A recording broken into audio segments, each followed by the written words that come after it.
خدای ورو سوال کړی دی دم دې ته نږدې دی وی بعض خلک دا وایي چې دا یونس علیه السلام چې د کوم مهي خېټې ته ولیدلی و هغه مهی اوس هم ژوندی دی ځکه چې الله وایي چې للبث فی بطنه الی یوم یبعثون که یونس علیه السلام تسبیح نه ویلی او دعاګانې نه غوښتلی الله وایي دی به د مهي په خېټه کې وی د قیامته پورې نو د دې نه دا واضح کېږي چې دا ژوندی دی نو دا خبره صحیح ده که نه اوس دغه موږ ته څه پته دی چې اوبو کې وګورو چې ژوندی دی که مړ دی بس سوالونه فالتو سوالونه یې که نه لکه امام شعبي رحمه الله پس یو کس راغی وی د آدم علیه السلام او د بیبي حوا نکاح چا تړلی و د هغو له جواب ورکړي دغه واده کې زه نه وم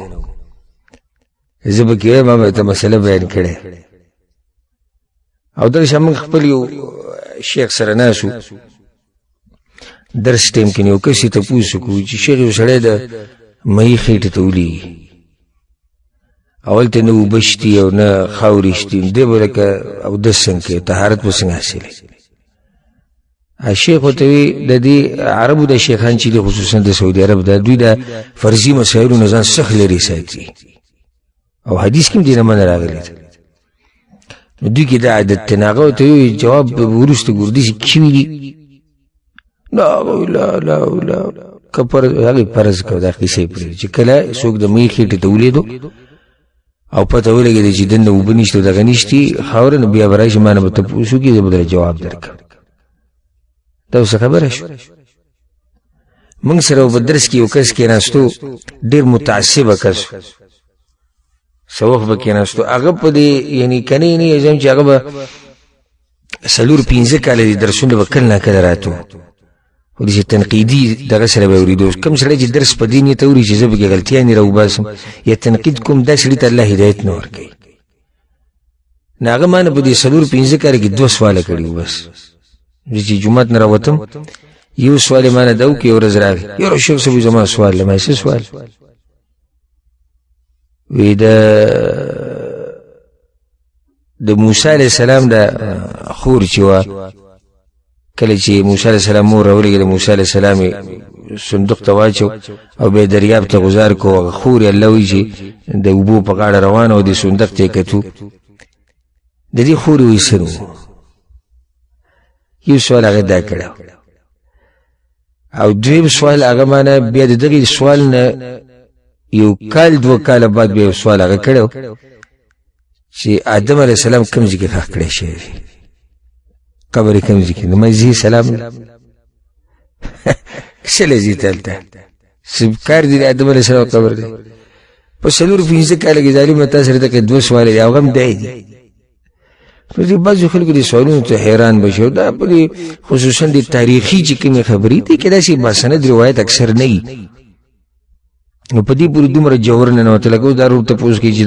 دغه مهی مړ لکې ژوندی دی او بعض خلک وایي د قیامته پورې به ژوندی وي دغه مهی اوس هم شته او د قیامته پورې به وي دلیل پیدا کړي جواب د دې مسلې دا دی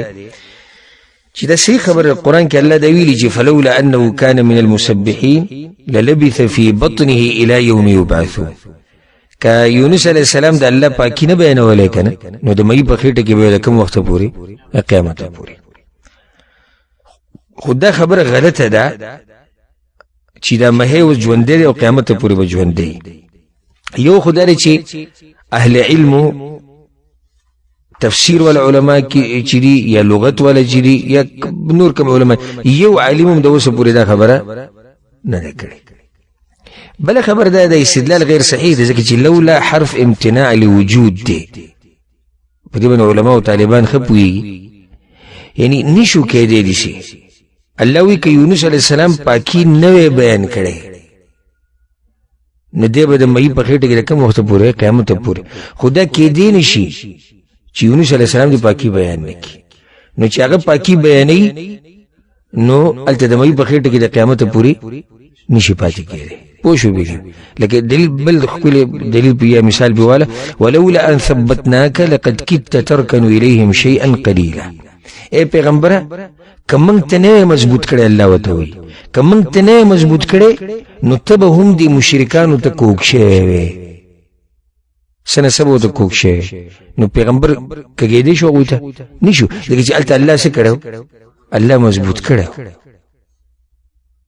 نو دا کې دې نشو چې هغه دې مې په خېټه کې د قیامت پورې کې چلته هغه د الله پاکي بیانو نو حاصل د خبرې داري چې یونس علیه السلام مسبحین کې د الله پاکي بیان کړی دا دغه د الله د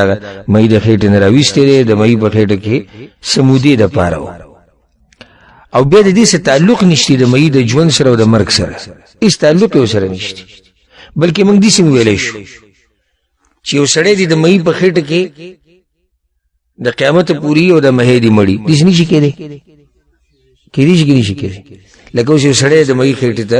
ولیدو مړ شو او هغه مې هم څه شو مړ شو دې نشي کېده چې دې کې پروت کېدی شو نشي کېده الله ته څنګه نه خونه ده دې مثال لکه چې ته مړ راوالې او په قبر کې کېږي او هغه د قیامت پورې په قبر کې پروت نو دا خبره سي یو خو دې قسمه سوالونه ما ته دې فائدہ مونږ نه ښکاري او دویم دا چې دا خبره څه ده دا کمزوري ده والله اعلم